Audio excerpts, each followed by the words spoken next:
Hello viewers and welcome to another episode of Lancer Custom Works, where I will be discussing the various mech builds you could make and play with Lancer.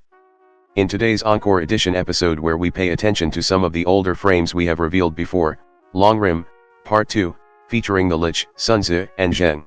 The Lich, return the fucking tablet or I will beat your stupid ass. Lich is a tech controller frame with the stats you could find on one like 15 sensor range, good save target, and glass-like fragility that also has a very funny gimmick, which is that if it takes any damage or anything at all, it can just save scum back to the start of its turn, and if it gets destroyed somehow, it does not.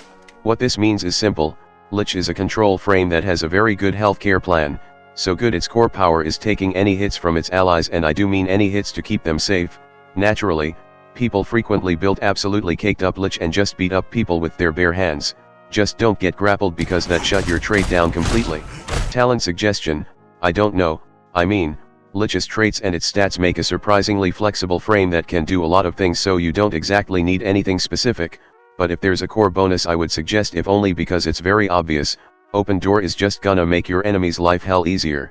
Anyway, let's talk about the builds, starting with Bodak, a Smartgun crackshot Lich that used Orator to try to fish for crit, specifically, Investigate option from Orator rank 2, which lets you roll dice twice, add in Hellfire rounds from Walking Armory plus more bonus damage from Hunter Lock, and you got one painful blow, or you terrify enemy with Hunter Logic, stab them in their face, and then reset yourself away and left them unable to go anywhere near you. Very safe. Revenant, we have so many Revenant already, is a Lich with SEKHMET, so you know this is already fun for all family. This Lich can rip and tear with its chain axe or control any grapple with SMN, which you definitely want to. It can move fast into melee range with Pancrathy and slow enemies down with Unhinged Chronology, and if it still gets into danger somehow, Emergency Repair module is here. You want to kill me so bad it makes you look stupid, is an Exemplar Lich with Briareos and Transubstantiation, so already this is gonna be an amusingly tough nut to crack.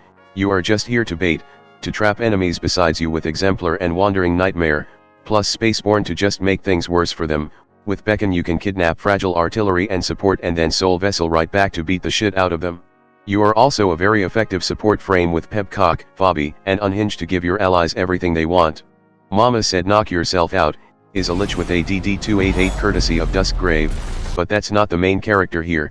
You want to get up close with Pancrathy and just ram the hell out of everything to charge up Brawler dice fast, as that's your main damage source alongside Total Strength Suite 3 to break grapple and hand out even more stunning blow. Wandering Nightmare will be good to shut down enemies too, and, well, do you know that you can use DD288 uncharged and it will do just fine since it has reliable 3? See you later. Spacetime Cowboy, is a Lich with a lot of revolvers. You rush into the front line with Mimic Mesh or DIDYMOS, drop a Sentinel to discourage enemy from firing, and then start blasting. For the most part, you will be using reactions to fire, like Overwatch or Return Fire, though you need to be careful as you want Soul Vessel in reserve to save yourself from big damage hit. If you face anything with armor, save up I kill with my heart for them. Dialga's fight to the finish is a more classic Lich, one with boatload of controlling systems, the most important of which are Stasis Generator and Stay of Execution to freeze up enemies in space and time at a distance, enough to completely screw up enemies' turn order, but if you just want to slow them down, there's Unhinge, Wandering Nightmare, and Aggressive System Sync, plus Stormbringer with Unraveler to knock things away. Dead on Time, is a DIDYMOS status-sucking Lich that also just happens to have Plasma Gauntlet.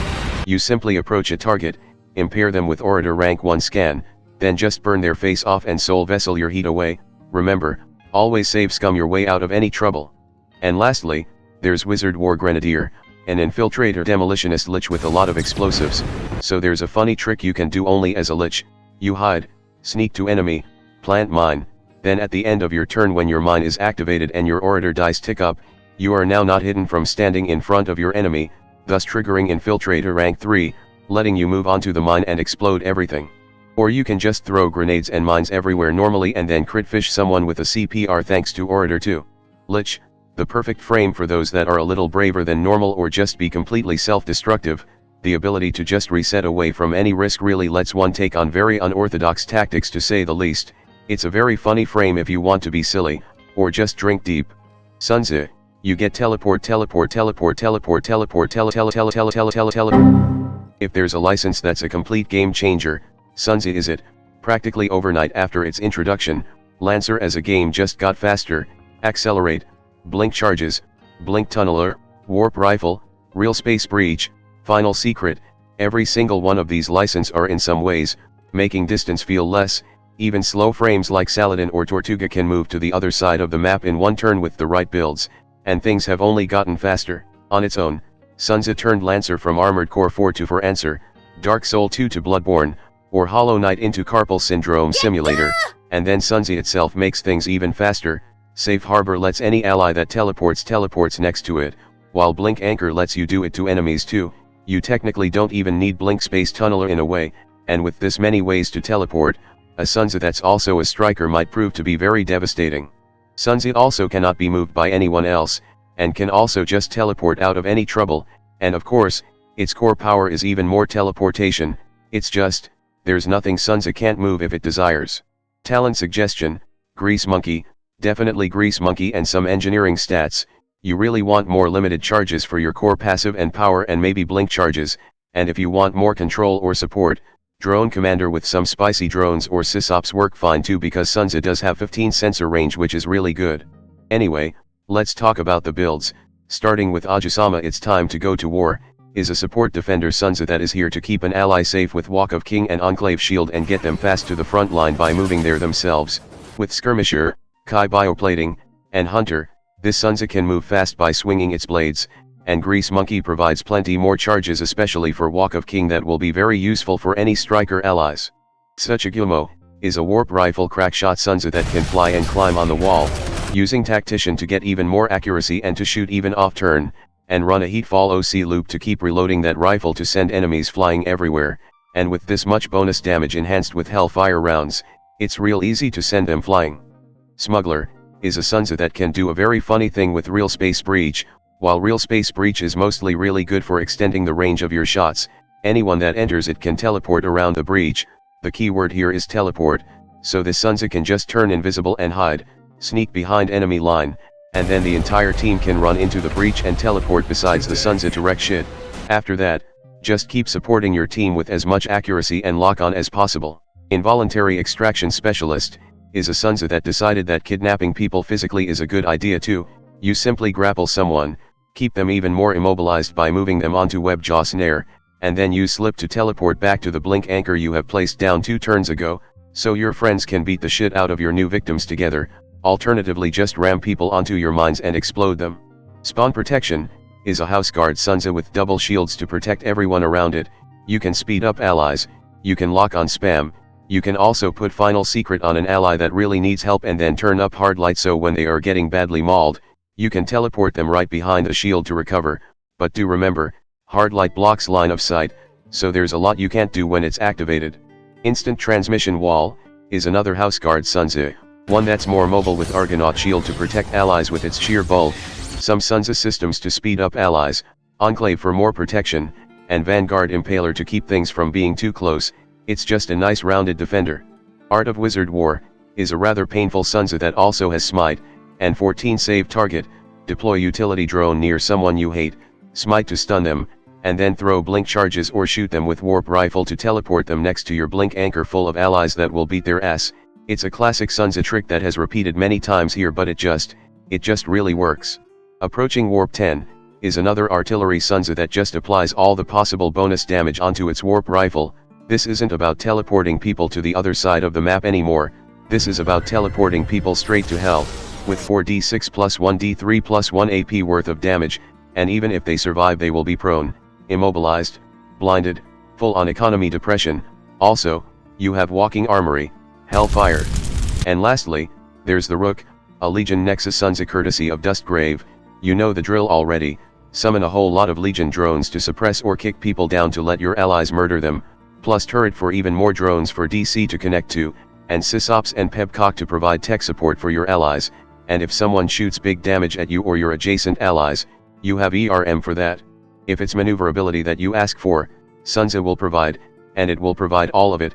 It's a support frame, and good God is it a highly effective one. It does make it less effective in building into other aspects, but it doesn't need it, it's really good at what it does.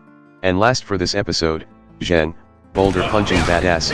Zheng is a striker frame with speed 3 that is yet again another one that's deceptively slow, Xylee tenacity lets it move for free to punch rocks so hard they explode, which is paired well with its ability to punch so hard it can earthbend a cover out of the ground, which also effectively means that it can fight on open terrain just fine because that open terrain will only be open for Fight Club very soon.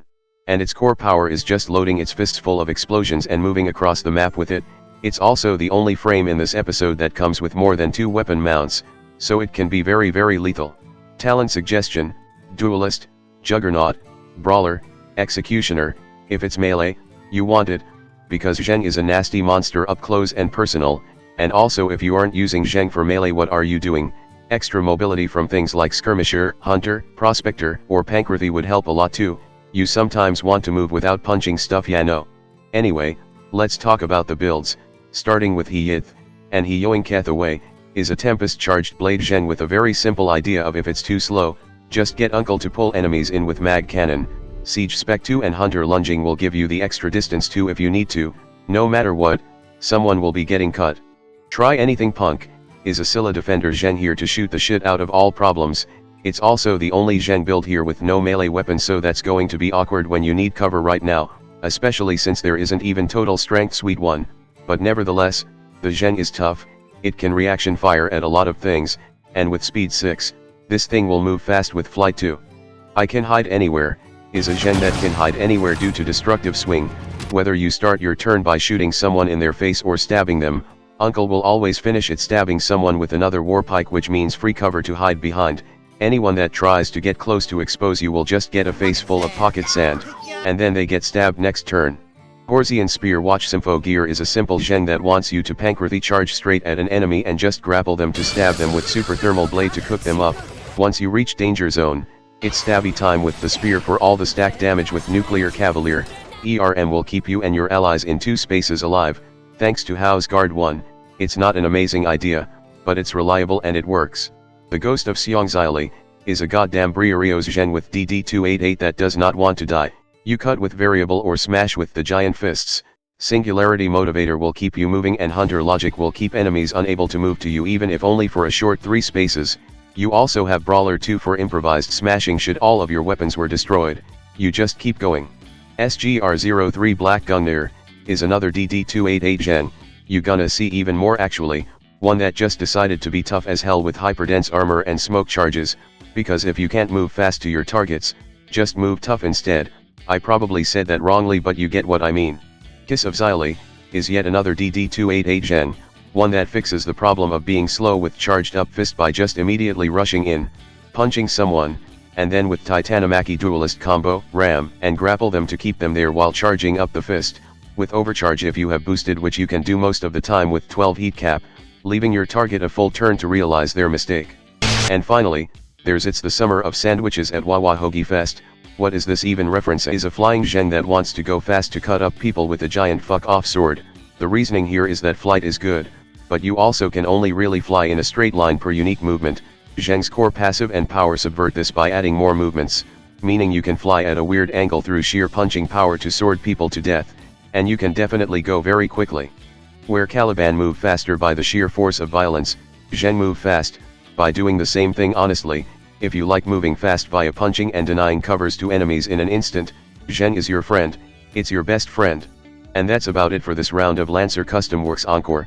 Once again, I would like to thank all of my viewers who have submitted their builds for this episode. Next up, and most probably last for the season of Lancer Custom Works, it's time to return to Field Guide to KTB, featuring Emperor, White Witch, Orchid, and Calendula. Anyway, that's all for now, and I will see you all next time. Hello there, if you like this video, please subscribe and click that notification bell button. If you want to see the videos early as well as further support my channel, you can join in my Patreon page, or buy me some coffee, links in the description. Anyway, have a nice day.